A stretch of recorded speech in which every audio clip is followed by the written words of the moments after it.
All right. Hello, everyone, and welcome. Matt Hegarty here with the Harvard Club of Boston, class of '82.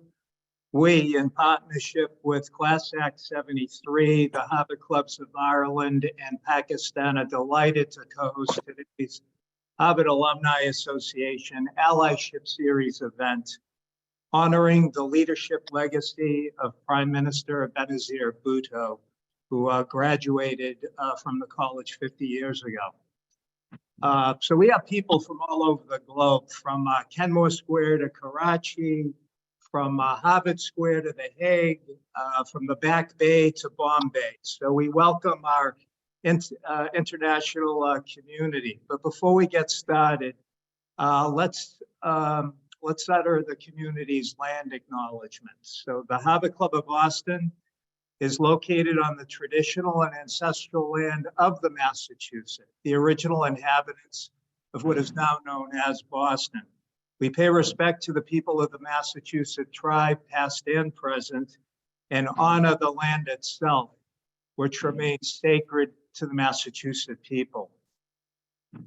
As we begin today, let's keep in mind Pakistani businessman Shahdaza Dawood and his son Sulman, who are among the 5 people on board the missing Titanic tourist submarine. They're in our thoughts. All of them are in our thoughts today. Just a couple of brief program notes. The event is scheduled for 60 minutes. The first 40 minutes or so will have personal reflections and interviews from our panelists, and that'll be followed by 10 minutes of Q&A, and then additional reflections, a recap, and a wrap-up. Please use the Zoom Q&A function and type in your questions throughout the program, and we will curate them and moderate them. So, with no further ado, allow me to pass the torch to Marion Dry, college class of 1973, Harvard-Radcliffe Class of 1973. Marion's been the co-chair of ClassACT 73 since it was founded about a decade ago. She served as the director of ClassACT's Benazir Bhutto Leadership Program and led the development of ClassACT's Bridge Program. Marion is really the architect of today's program, a classmate of the late Ms. Bhutto and one of Harvard's most influential alumni community allies. So we're honored to have Marion kick us off today with her remarks and her introductions of our esteemed panel. So Marion, take it away. Thank you, Matt. It is an honor to pay tribute to Benazir Bhutto and to introduce all of you to ClassACT HR’73 and our Benazir Bhutto Leadership Program. Though I never really got to know Benazir, I remember being introduced to her freshman year in Radcliffe Quad. She was memorable even as a 16-year-old as freshman, and as today she would be a 70-year-old. This is her birthday. So I was always aware of her as an undergraduate, and afterwards I followed her extraordinary journey with awe and admiration. She also, by the way, was a great friend to many of our classmates and others of our era and attended class reunions. In 2013, at the 40th reunion of our class of HR’73 of 1973, Jonathan Sprague and I proposed the idea that classmates work together to create positive change. Shortly thereafter, a small group of us founded ClassACT. ClassACT, Class Achieving Change Together, is a nonprofit organization that provides members of the Harvard-Radcliffe Class of 1973 and their associates with opportunities to work together to create positive change in the world. We focus on 4 areas: justice and civic engagement, education, health, and the environment. We develop collaborative projects promoting change. We assist nonprofit organizations with pro bono services. We present educational Zoom forums, which provide audience members with concrete suggestions and tools for creating positive change. And we assist other Harvard classes and those from other universities in creating their own class acts. Currently, several hundred classmates are working actively on ClassACT HR’73 endeavors. Through our projects and Zoom forums, we have grown our broader community of friends within Harvard and out in the greater world, and that now stands at several thousand. From the beginning, we have worked closely with the Harvard Alumni Association with the intention of deepening alumni relationships through outward-facing alumni engagement. One of our first acts was to create the Benazir Bhutto Leadership Program. The program, known as BBLP, centers around a fellowship in Benazir's name, which supports mid-career leaders from predominantly Muslim countries so that they may attend the Kennedy School's Edward S. Mason program and obtain a master's in public administration. Using these fellowships, relationship building, and public education as our tools, BBLP works to advance peace and human rights consistent with the principles that Benazir held dear: democracy, equality for women, reconciliation of religious and cultural differences, and education without gender or religious bias. While at Harvard-Radcliffe and later at Oxford as well, she came to value these principles as governing concepts essential to successful modern societies. ClassACT works to accomplish our goals for BBLP through identifying, educating, connecting, and supporting promising leaders from predominantly Muslim countries who share these values. Since women are underrepresented in public service and politics in this arc of Muslim majority countries, enhancing their lives while improving their influence on public policy is critical to our success. To date, we have supported 5 fellows, all women, 3 from Pakistan, 1 from Lebanon, and 1 from Bangladesh. If you want information about how to support the fellowship, it's posted in the chat. I would now like to introduce our participants, and then I will hand it over to Peter Gabraith to begin a remembrance. So to begin with, Peter Gabraith was Benazir's longtime friend, going back to their freshman year at Harvard. In her memoir, Daughter of Destiny, she credits Peter, then a staff member with the Senate Foreign Relations Committee, with securing her freedom in 1984 after 7 years in prison. Peter went on to serve as a U.S. ambassador and in senior positions with the United Nations. Peter was instrumental in the development of the Benazir Bhutto Leadership Program of ClassACT. Laila Khondkar, ClassACT HR’73's current Bhutto Fellow, received her MPA at commencement in May. She is from Bangladesh and has served 2 decades in international development in the areas of child protection, child rights, governance, reproductive health, and HIV/AIDS. Laila has worked with Save the Children in Bangladesh, Papua New Guinea, Liberia, Australia, and England, and worked at CARE, where she provided program quality development while supporting several national and international organizations. Leigh Hafrey is senior lecturer in behavioral and policy sciences at the MIT Sloan School of Management. He has also taught at Harvard Business School, served as co-master of Mather House, and for 25 years has moderated seminars and programs of the Aspen Institute. He serves on the board of ClassACT HR’73, member of the Benazir Bhutto Leadership Program Steering Committee. President of Harvard, finally, the president of the Harvard Club of Pakistan, Omar Mukhtar Khan, worked in Pakistan Customs for some time before completing his MPA at Harvard. He then worked with the Department of International Development in the UK as governance advisor for 8 years. In addition to working in Pakistan, he has undertaken assignments in several countries and is currently advising on economic and public sector reforms in Pakistan and is a published author. We'll start with Peter Gabraith. We'll then have a conversation between Laila and Leigh Hafrey, and then have a remembrance from Omar. So I now welcome Peter Gabraith. Thank you so much. Thank you, Marion.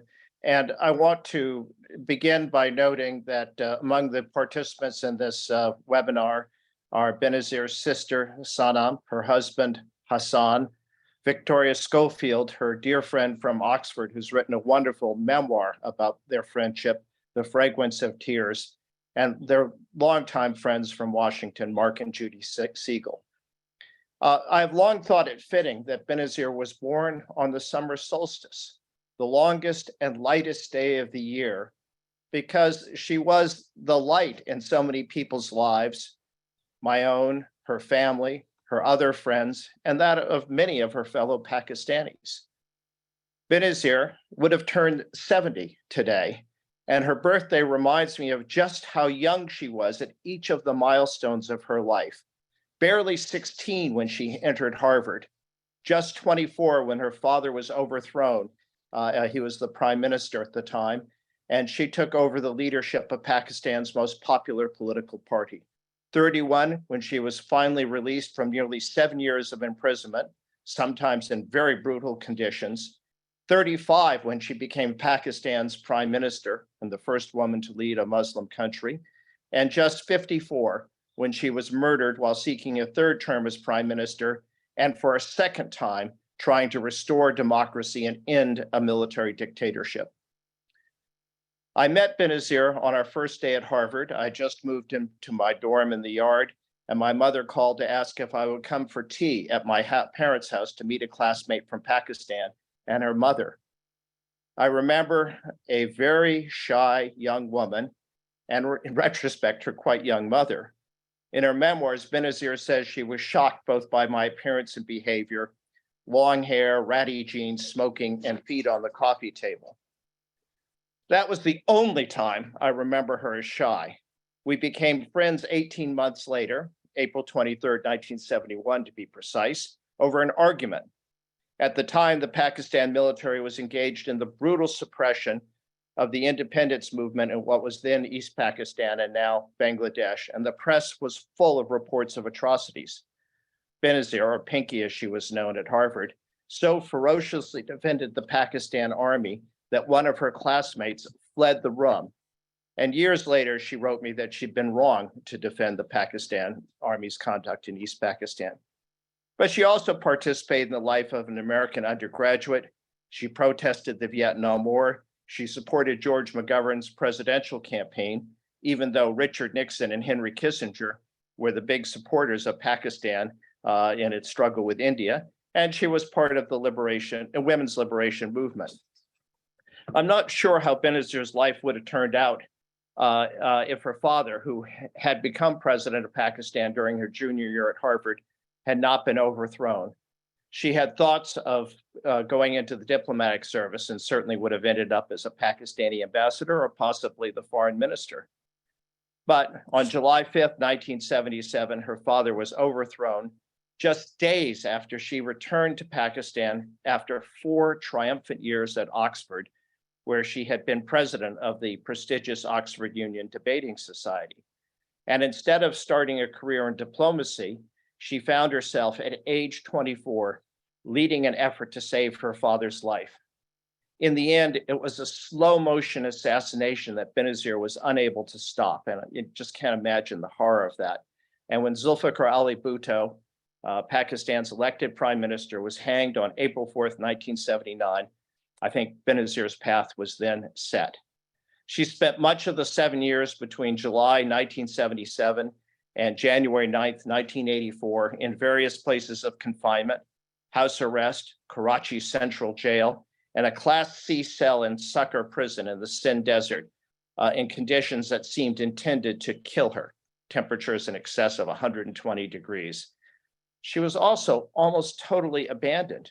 The Zia dictatorship had managed to crush its opposition through the most brutal tactics, public floggings, prisons, public executions, while the Reagan administration actually prohibited its diplomats from contacting the Bhutto family or even raising the issue of Benazir's imprisonment. In the 1980s, I worked for the Senate Foreign Relations Committee handling South Asia. And at the time, the big issue for that part of the world was Reagan's desire to make Mohammad Zia al-Haq, the dictator, an ally of the United States with weapons and money in the Cold War struggle against the Soviet Union. Fortunately, the US has separation of powers, and so the restrictions on diplomats seeing members of the Bhutto family didn't apply to me. So in an August of 1981 trip, I tried to see Benazir. Of course, I couldn't. But I wrote her a note and she smuggled a letter back to me out of prison. And I'd just like to read a little of it. So unsettling, she wrote, to hear from Harvard, a voice from the past, hearkening to an age of innocence. Did they teach us life could be full of such terrible dangers and tragedies? Were they words we read or did not reading, meanings at least I can now say I failed to grasp? Freedom and liberty, the essays we wrote on them, papers for our tutors, for grades. Did we know the value of those words which we bandied about, of how precious they are, as precious as the air we breathe or the water we drink?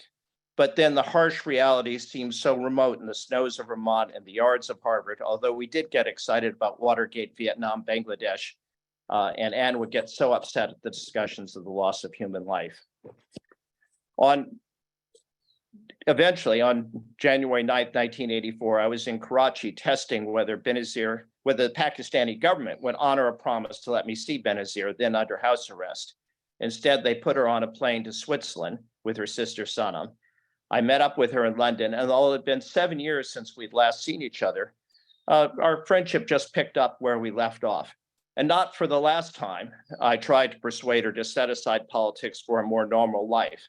And it's not as if she didn't want a more normal life. She was keenly interested in the lives of her friends who were settling down and having families. And she was always matchmaking and always interested in the latest gossip. In December of 1987, she did get married. And I think she expected she would have a quiet year. She almost immediately started a family. And in that 1 year, she also built a house. And that was her idea of quiet, and wrote a book, her idea of quiet. But then in August of 1988, the plane carrying Pakistan's dictator literally fell out of the sky, and the prospect of meaningful elections became real. On November 16th, Pakistan had national elections. I was with her in her living room as she was literally getting the results around the country, precinct by precinct. And after having tried every alternative to letting her form the government, the military finally did. She served 2 terms as prime minister. They had numerous substantive achievements and also things that she couldn't achieve, like better relations with India. But in my view, her greatest achievement was winning the elections in 1988 and restoring democracy after 11 years of brutal military rule.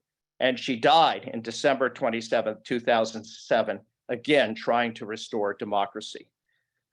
Benazir had many qualities one associates with political leadership. She was smart, articulate, and charismatic, but she had one essential quality that is so lacking in so many of our political leaders: courage. She was, quite simply, the bravest person I ever knew.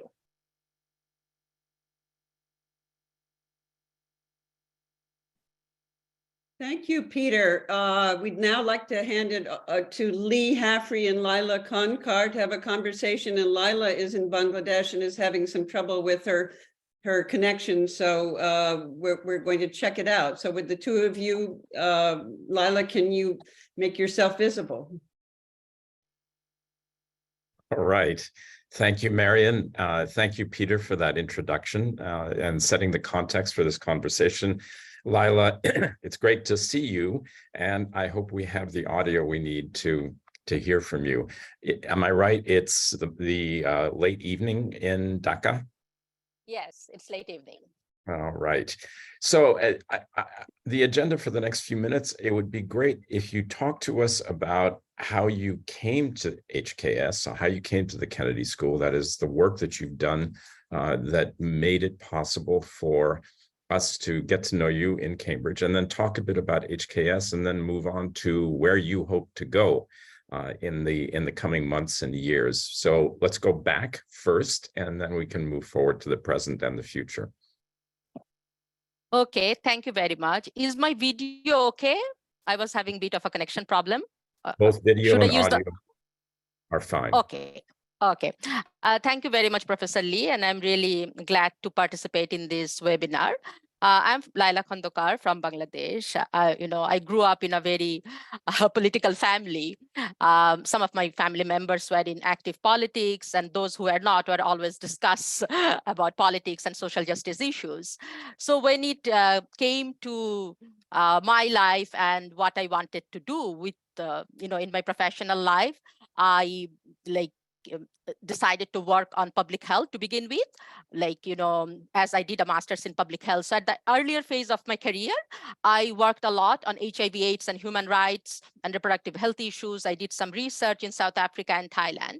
And later on, I focused a lot on children's rights issues, worked with an international NGO in many countries, including Bangladesh, Liberia, Papua New Guinea, Melbourne, and London. And at that time, I had an opportunity to design and implement programs on various issues, including ending child marriage, ending child labor, child rights monitoring, alternative care of children, and all that. And I have also been privileged to sort of do policy and legal advocacy at national level and combine that with my global level advocacy role. And I have also been privileged to work with some of the most marginalized groups of children and families, including children of sex workers and sex workers themselves, children with disabilities, refugee children and their families, children from ethnic minority groups. So, the person I became and the way I see my life is very much rooted in my childhood, as well as the professional exposure I have got. So that's very briefly who I am. And probably the next thing is why I came to HKS and what I did there, right? Yes, I think that's right. Okay. So I think, even before COVID, I was thinking that the world has changed, dramatically with the advancement of technology and, climate change, lots of conflicts and everything. And I wanted to take a pause and reflect and learn, from where I can make the most meaningful contribution in the next phase of my professional life. That's why I applied to this mid-career program. Mid-career program in public administration at Harvard Kennedy School, and I'm in Harvard Studies because it has been a truly remarkable experience. So in my 1 year at Harvard, I tried to learn as much as I can. So the type of courses I chose, of course, we had to take leadership courses and public ethics and quantitative and stuff. But apart from that, I tried to strengthen some of the expertise that I already have, including refugee rights, family policy, and all that. But I also wanted to expand my learning. So I did a course on environmental politics. I did course on indigenous issues. I did a course on behavior change and science and all that. And it's not only the courses, being at HKS, the course is only a part of your learning. The interaction with all my classmates, the professors, attending the conferences and all that is extremely useful for me. I have also been fortunate to do a course on from Harvard Square, like a sort of program called From Harvard Square to Oval Office. That's sort of a training program for women leaders who are interested in running for public offices or getting appointed for public offices in their lives. And I met amazing women from various parts of the world and formed friendships. I did a certificate course on child protection from FXB Center for Health and Human Rights at Harvard School of Public Health. And that also helped me in widening my network with some of the most senior colleagues working in child rights field, for whom I have tremendous respect. So I think it has been a very rewarding year. I got challenged on many things, and I also challenged others, and we had many interesting conversations and discussions. So I must say I'm very glad that I went to HKS for this 1 year. As are we, of course. In this expansion of your network, did you talk at any length with your fellows in the program, in our program? Which fellows you mean? So your predecessors as BBLP fellows. Oh, of course. There were 4 other fellows before me, 3 from Pakistan, 1 from Lebanon. And just recently, we had a very good Zoom call where I got to learn about their work and got very much inspired. And everyone is doing excellent work, in various places. Some are in their countries, some are in DC. So it's excellent. I felt very inspired just by talking to them, and I hope I can stay in touch and we can continue to inspire each other. So this does feed into the third piece of what I've asked you. That is now, where do you hope to go with what you've done during your time at HKS? And of course, what you did before that. Okay, so I returned to Bangladesh, and in July, I'm going to Greece for 3 weeks to participate in an intensive summer course on migration and refugee rights issues. And again, I'm thankful to ClassACT HR’73 for generously funding my summer course. And why I wanted to do that was that due to conflicts and climate crisis, refugee issue is becoming very critical. And I wanted to strengthen my learning. But of course, I have worked in international development, for many years, and I think that's from there I can make the most meaningful contribution. So I'm also exploring job options. As I have worked with international NGOs before, I can always go back to international NGO, but I may also want to explore the UN space for a while. So I'm exploring various options. For me, it's not the job, it's a space to make the most meaningful contribution. So I will take a bit of time to make that decision. Apart from that, I will continue to write for 2 newspapers in Bangladesh. I have been writing opinion pieces for them for many years on child rights, women's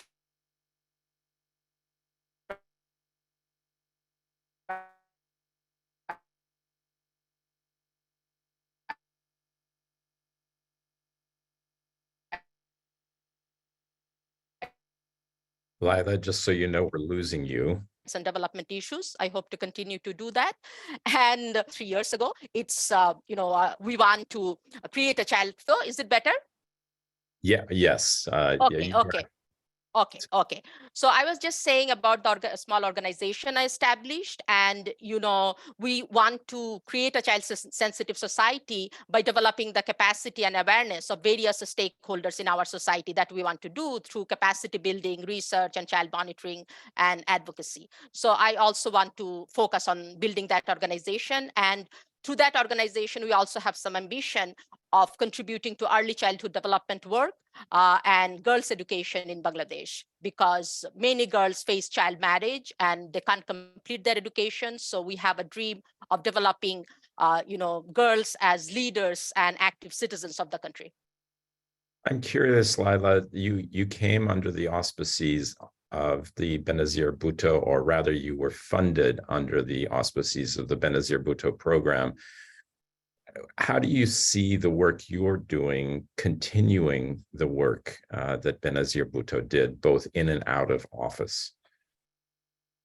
Yeah, on this very special day, I would like to pay my tribute to Prime Minister Benazir Bhutto, one of the great women leaders, especially from my region.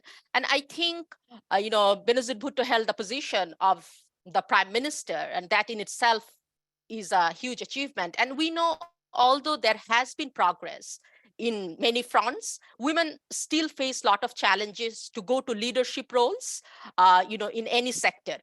And politics may be the toughest. So I think the work I do and the work many other women, including Prime Minister Benazir Bhutto, did, all of us are trying to contribute to create a peaceful society where all boys and girls, men and women, will be treated equally and realize their full potential.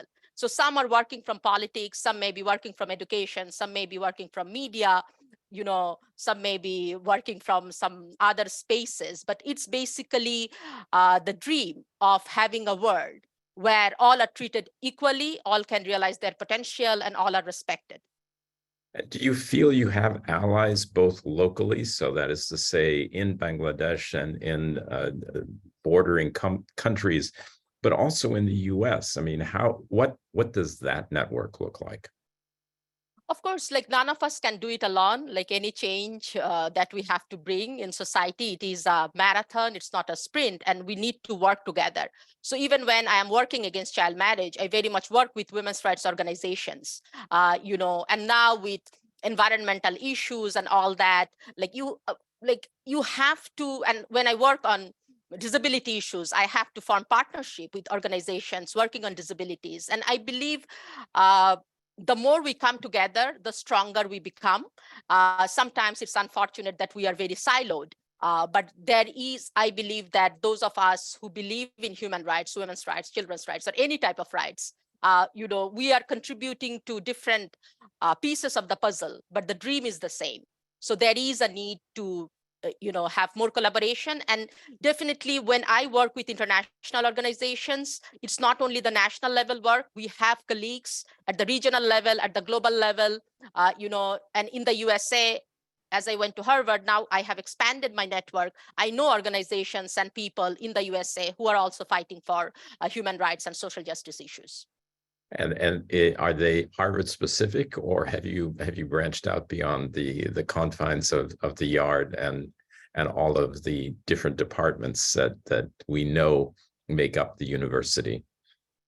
The good thing at Harvard was different. We had, although I was at Kennedy School, I would have students coming from MIT or School of Public Health or School of Education. Most may still be Harvard, but they are working in different disciplines and working in different parts of the world. So I think that's the beauty of forming a network at Harvard, that it's very global. And could you just talk briefly, because I know that you've connected with one of my fellow board members at ClassACT with Kids Care Everywhere and the work that you may wind up doing together? Oh, thank you very much. So I have been collaborating, or we have been having a lot of discussion with Professor Ron Dueckmann, who is the executive director of Kids Care Everywhere. And they have a fantastic program with Dynamed where they go to various countries and train medical professionals on this software. So hopefully, fingers crossed, if everything goes well, he and his team will come to Bangladesh and train a group of medical professionals here. And if they can continue to utilize that training, I hope there will be improved outcomes in terms of children's health in Bangladesh. You focused on the importance of peace in South Asia as a foundation for the kind of work that you hope to accomplish. It is, of course, an area of the world that has been riven pretty steadily by violence. How do you see a larger solution that would establish the kind of social balance or equilibrium that would allow you to do the work you hope to do and do it well? How much time you have for this response? Probably we can spend the whole webinar, but I feel of course, it's a very, I face challenged myself. For example, I work a lot on ending violence against children. But Right. Children are growing up in societies that's extremely violent. And in many ways, that's deep rooted in the political history of the countries. Most of these countries have gone through colonization. They have gone through civil wars, and reconciliation is yet to happen. So I think visionary leaders will have to address this issue, how we can reconcile with the past. And in many cases, I think there are needs for law reforms. Some of the laws themselves are discriminatory that create a lot of tension. But I also believe that only legal reform is not enough if we continue to have social norms that are condoning violence and condoning disrespect for other groups and all that. So we have to work at all the front, from the political level, from the social level, and how we are getting educated. Are we learning to respect others, through our education system, through media? So I believe it's a long journey, and all of us will have to contribute to that journey in our own ways. I'm curious, Laila, you didn't explicitly mention the UN and UN organizations, although you did suggest that there are multilateral or multinational organizations that might help support your work. Does the UN, in fact, in one or another of its organizational manifestations, have a role to play in the work that you're talking about? Oh, of course, UN has a huge mandate in terms of supporting the national governments in implementing their like development plans, and UN has huge political clout. So in any country, if you want to influence the government policies and legislation and all that, UN is a great space to be in. And of course, they also have a lot of programs. Of course, no organization is perfect. UN also has its own sets of challenges, but I think UN has a critical role to play in international development, because of all the conventions that the countries ratify, they go through monitoring process. So there is an independent monitoring mechanism at the global level, and we can use the recommendations from those monitoring processes for our advocacy at the national level, because it's coming from an independent monitoring body. And a lot of UN conventions has really brought significant changes at the national level. So when UN Convention on the Rights of the Child was ratified by most of the countries, that led to national level policy and legislative changes. And that can be said for many other conventions on women, on disability, and many other issues. Do you see yourself playing a role in local politics or at an international level? And this is obviously inspired by what you just had to say about the UN. Appointed? Yeah, definitely. Probably appointed. Yeah, definitely. Because I think, I have been doing a lot of advocacy, trying to influence the politicians. What if I am the policymaker myself? Oh. That's even better, right? So definitely I have an ambition. And is that in fact something? I think maybe the question I'm asking is how many people with your background are in fact now playing a role in the public sector in Bangladesh and in the region? I don't know the statistics on top of my head, but unfortunately, I think many young people, very well educated, have not been attracted to politics in recent years because of all the violence and, various other constraints. So I think, like, my grandfather was a politician at the national level, and when he went to politics, it was the very educated lawyers and, people who were well established in their professions entered politics. But gradually, we have seen a lot of business people only going into politics because there is a lot of money and all that type of thing. And educated people felt a bit sort of like they didn't feel that much attracted. But I hope that changes, because we really need well-qualified people coming into politics. And you have not yet seen that change, it sounds like, although you yourself represent a well-educated person who now has an interest in entering this arena. Very few, like in Bangladesh, I have seen, probably it's happening to some extent, but I don't think it's enough. We need more people, who has a genuine interest in making real difference and who are capable. But let me ask you, is this about expertise and doubts about expertise? And is this not just a Bangladeshi challenge, but one that we're seeing more globally?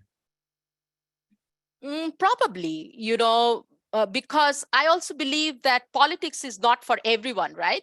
But a good politician will know how to utilize the best experts, and it's possible that some of the experts can still play a role by advising the government. They don't have to go into politics. We also need good advisors, who are not running for political offices. So it's also about finding the right fit. But in general, I think, as we have seen in many different parts of the world, there is a rise of tension, extreme polarization, this misinformation and disinformation. For example, from my Harvard Square to Oval Office program, when women were asked what is their biggest challenge or fear of going into politics, most of the women from different parts of the world said that they're afraid that their personal life will be attacked on social media. Right. So you see, that's a real fear. So I think a lot of things are going on, at the global level, which affects all of us. And is it a fear for women primarily, or men and women? What is the gender balance in this case? I guess, like, if you are into politics, both men and women will be attacked because their personal life, some people will think, like, has become a public property, unfortunately. But clearly there is evidence that women get more attacked because of how they look, what they dress, what they say about their partners, about their family. There is no doubt about that. So that's an additional concern for women leaders. There's something else here, and of course, this comes back to your focus, long-term focus now on children and child rights. That is, to what extent do you see a new generation, even younger than you, coming up through the ranks and acting in support of the whole range of social programs you've laid out for us? Is there a generational shift? And if so, what does that mean for Bangladesh, but more broadly for the issues that you have taken on? I'm extremely hopeful about the young generation. I work a lot with children and young people, and I interact with them. Young people are extremely concerned about climate crisis. A lot of them are much more tolerant on various types of rights than previous time. Probably the time they're in, they're exposed to a lot of thoughts, and they can collaborate also, like internet can be used in a positive way also, right? So I feel very hopeful. Just think of climate crisis. Young people has been leading, with their Fridays for Future and global climate strike and all that. And if you talk to young people, they're very much, concerned and responsible in leading their lives in a sustainable way, in an ethical way. And this sounds like it is hope. It inspires hope in you. Is that a fair assessment? Definitely. Although I get hope from the older generation also in different ways. I believe that, when we talk about diversity, we also have to learn how to, work across various generations and, learn from each other. So we have to become a mentor and mentee at the same time, I guess. All right. Just broadly, Laila, I've seen several questions come in. This is a comment to the general public on our webinar. If you have questions, we will transition shortly to further comments from the group that we've assembled. But if there's a question that I have not asked Laila, please let me know, and I will do so. I'm curious, while we wait for that response to that, Laila, you've touched on technology. Is that a piece of the difference in what you're seeing with the rising next generation? That is, that they are digital natives, and that may find it may make it possible for them to think differently about the work that you do? Yeah, of course, technology has played a huge role, because the type of information young people now have, I also didn't have that when I was growing up. So they're much more well-informed, they're much more connected with what's happening. And if they want to use it properly, or if they're guided to use it properly, they can perform miracles. But unfortunately, it also has posed a risk. If they're not educated to use technology properly, they may get into the wrong paths. And we have seen that, right? So technology has played a critical role, I guess. Let me ask you, and this may be the last question before we transition to Omar Mukhtar Khan. You spent a year at Harvard, and all of us on this call have a connection of some kind to the university. How do you see us as a community, and obviously a very diverse community, contributing to the work that you do and that you hope to do going forward? Oh, thank you very much. In fact, I'm very privileged and fortunate to be part of this community. And, as I said, you also know that I'm having this collaboration with Kids Care Everywhere and Professor Ron Dickman. If there are opportunities for collaboration in future, I'm very open to that. And I am very much hoping that I stay connected with Harvard community and continue to learn from each other, and also contribute my own learning. And it's a journey that I share together for the rest of my life. Right. Thank you, Laila. I am, in fact, now going to pass the baton to Omar Mukhtar Khan, who you are the president of the Harvard Club of Pakistan. Omar, do I have that correct? Yeah, Leigh. All right. It's all yours. Thank you, Laila and Leigh, for a very insightful discussion. Good afternoon, everyone, and for probably some good morning and good nights as well. So grateful and honored to be invited at this forum with many of Benazir Bhutto's class fellows, people who lived with her and saw her grow. My own were two brief meetings, one when she came to my school and I showed her our photographic exhibition. And second was outside Parliament of Pakistan, where I watched while I saw her speaking to one of my uncles. Those moments some 30 years back are still vivid to me as yesterday. I shall be speaking about three aspects of her legacy in today's Pakistan: democratic reconciliation, her stance against extremism, and her progressive politics. So while Peter has already talked about her return from exile in 1986 and her subsequently becoming prime minister and all the challenges, I think another achievement was her bringing all stakeholders in Pakistan's complex political landscape together for a national reconciliation in 2005 or 2006. Easier said than done for whoever understands Pakistan's politics. She did Charter of Democracy with her arch rivals to support progression of democracy in Pakistan. And the COD still stands almost 15 years after she has gone. COD provided a new political thought to our political elite as to agree on some basic principles for the betterment of the country. And then everyone could follow their own ideology in politics under that broad agreement on principles. The second important pillar of her legacy is her unapologetic stance against extremism. She was the most clear-headed and vocal politician in Pakistan who stood like a rock against extremism.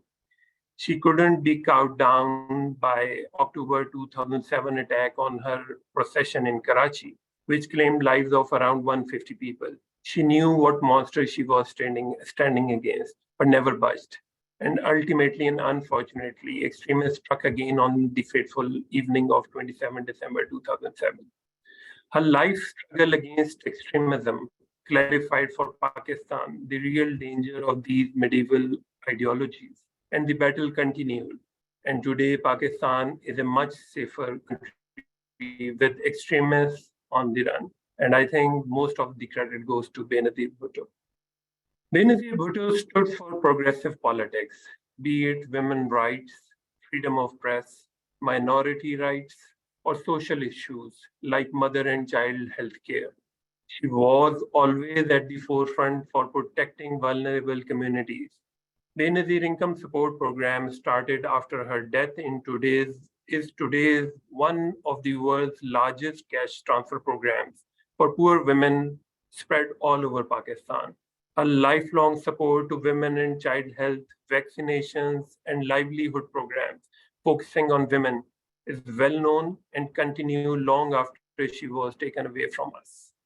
While we had strong women in politics before 1980s as well, Benazir set new standards. And her becoming prime minister twice galvanized the women's rights movement in Pakistan. And today we see many women taking charge in politics across almost all political parties, as well as in other spheres of life. And we just heard Laila and her inspirations. Benazir broke class ceilings in a very patriarchal society, brought Pakistan on the international map, and led the country from the front, be it democracy or extremism. To understand her struggle, we shall have to understand the context where straight out of Harvard and Oxford, Benazir would end up in jails in sweltering hot summers Peter just referred to, face multiple family tragedies and discriminations just for political ideology, and then rise to become Pakistan's first woman prime minister with a very successful public and personal life. Benazir Bhutto was indeed an icon. I shall end my talk with gratitude from Harvard Club of Pakistan to Class of 73, Harvard Club of Boston, and Harvard Club of Ireland for this beautiful gesture to their classmate and one of Pakistan's most prominent leaders. Really grateful And now I hand over to Nola Walsh for the concluding remarks. Thank you all. Thank you very much, Omar. I think nobody can fail to be impressed by the intimate portrait that we've just heard. It really has been a front row seat to history. And I think for me, this has been one of the most fitting 70th celebrations of a world leader that we've had to date in this overall series. We heard about friendship, and I think it's rare that a fellow student makes such an impression of us, regardless of their path beyond graduation. For Peter, it's clear the old photo never fades. You might win a Nobel Peace Prize or become Prime Minister, but you're still Pinky or Johnny from the classroom. So we thank you very much for sharing your journey, Peter, and the friendship that still resonates so deeply. I think it's fair to say that she would be proud to call you her friend, just as much as you call her your friend. And thanks to Leigh and the excellent questions and moderation, we heard how honoured Laila is honouring her journey and proud to carry on her name, you know, whether it's across the digital native challenges or all of the children's activities. And I think, Laila, whatever you achieve in life and all those who walk with you will carry part of Benazir with you. From Omar, we've just heard about his experiences, about one woman's vision, lobbying for political change, and the modern legacy that is so important to so many in Pakistan. And we heard about extremism, the challenge where Benazir chose leadership and a unifying spirit. So thank you, Omar, for that. In my view, the modern world sanctifies many people. Not all are deserving. Not all have changed history through their character and their conviction. The modern world knows Benazir's political prowess, but perhaps less about her grace and courage. Fortunately, through her family and the vocational commitment of Marion and the ClassACT 73, her story will be told far beyond the Muslim world and for many, many more years to come. Benazir's term may have ended, but her legacy certainly has not. She not only broke the glass ceiling, as Omar just said, but inspired others to follow suit. Those traits of courage, commitment, and character are associated only with the very finest of people. As a role model, she made the job look easy. It wasn't. She paid the ultimate price for that political conviction. Leadership isn't easy, but her dedication has ensured that the mantle has passed, and we're grateful to those who come before us, as always. So on behalf of myself, President of the Harvard Club of Ireland, Omar, President of the Harvard Club of Pakistan, Marion, everybody who you heard on the call today, a huge thank you, but also especially to you, people all over the world, and know that 400,000 alumni continue to celebrate the outstanding characters that Harvard helps to mould. As always, we deeply appreciate the inimitable Bob Manson, Matt Hegarty, and Becky Blazer. So until the next allyship event on the 12th of July, wherever you are, a huge thank you very much. And we hope to see you all very soon.